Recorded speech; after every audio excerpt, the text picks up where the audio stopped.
You just watched Cherriest Jam, I understand. I want to bring out to you this concept in the movie and what it is that we are expounding in these films. All of our films, Josh, are motivational, inspirational, transformational, and sensational. You are actually an associate producer and also played a character on the first two movies, Romancery and Realistic, which are both films about choices and decisions that we make. And so we'll put that on the side for a second since Cherriest Jam is fresh in your mind. First of all, I want you to tell everyone what were your favorite, maybe 3 parts of the movie. And that what I'm going to do is I'm going to identify the lessons that we're bringing out to you all while you do that. Oh my gosh. So the things that were highlighted for me, and I typically watch a film a couple of times, especially when I like it. But for me, the conversations that took place were so authentic. It wasn't canned. It brought in real life stuff. And I don't want to ruin it for anybody because I do recommend you go watch it because I was shocked how much I loved it. The music was incredible. But I really liked the fact that you brought race into, not just race, but discrimination, racism, even, I'm losing the word right now, but you brought real life issues that even people culturally can have against each other into this dialogue, other than the fact that I love a good crime film and other things like that. But the dialogue felt rich and authentic, and this is the conversation that I would be having with someone else back when I'm doing back in my criminal days.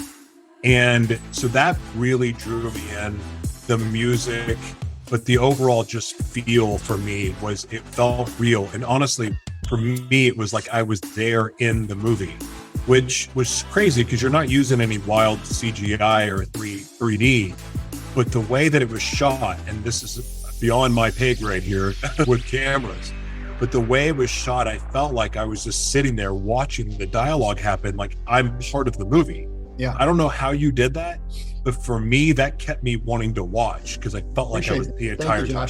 I want to talk about a couple things that you mentioned here. First of all, this ties in directly to our theme of the day, which is honesty and realism. The way that we pull audiences into these movies from the very beginning is we use authentic feeling, authentic sounding, authentic looking tools that will allow us to just be real. The conversations are conversations that either did happen or would happen very easily. And the fact that we have these stories are true stories. Now, Cherriest Jam is probably, I shouldn't say the least true of all the stories, but there's a lot of things that didn't actually happen in Cherriest Jam, but very well could have happened. And there are very important conversations that happen between these characters. And again, there's no real spoiler or alerts here. We're not going to give away anything about this movie that's going to ruin it for you. But we want to share the concepts and also encourage you to watch the film and comment on the film and tell us what you pull out of it. There's a conversation between 2 cops. There's one is an undercover cop, a young hotshot, and the other is like the veteran cop. And you've seen this in movies before where you have the young hotshot coming in and the veteran trying to teach him ways of the world. You've seen it in Lethal Weapon and probably many decades prior and many decades since. The Rush Hour movies are a similar way. The older, more sedated Chinese cop trying to teach the young aggressive cop. So you have that situation, but when people watch this movie, they ask me, where's the mentorship? It seems like it's a crime story and there really isn't anything that is mentorship oriented until I start to point out some things that bring it to light. Plus, since Cherriest Jam is part of a trilogy, there's the first one, the second one, third one, so it all follows. But the mentorship is with the police, Woods, who is the elder cop, is by the book.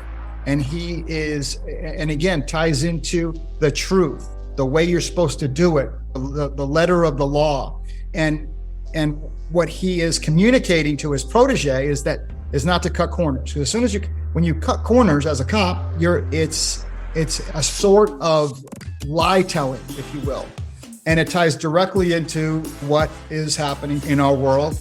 And I would say that, I don't know what the numbers is, but the overwhelming majority of police officers are following the rules, right? And it's when the few bad apples, they cut the corners, that's when all of a sudden all hell breaks loose. You're in a position of authority. You're in a position of power. And Woods is doing everything he can to have this young buck follow the rules and not take matters into his own hands. So that's the mentorship in the movie. And we always go back to it and go back to it and go back to those conversations until the end. You're going to have to watch to see what happens at the very end with these guys.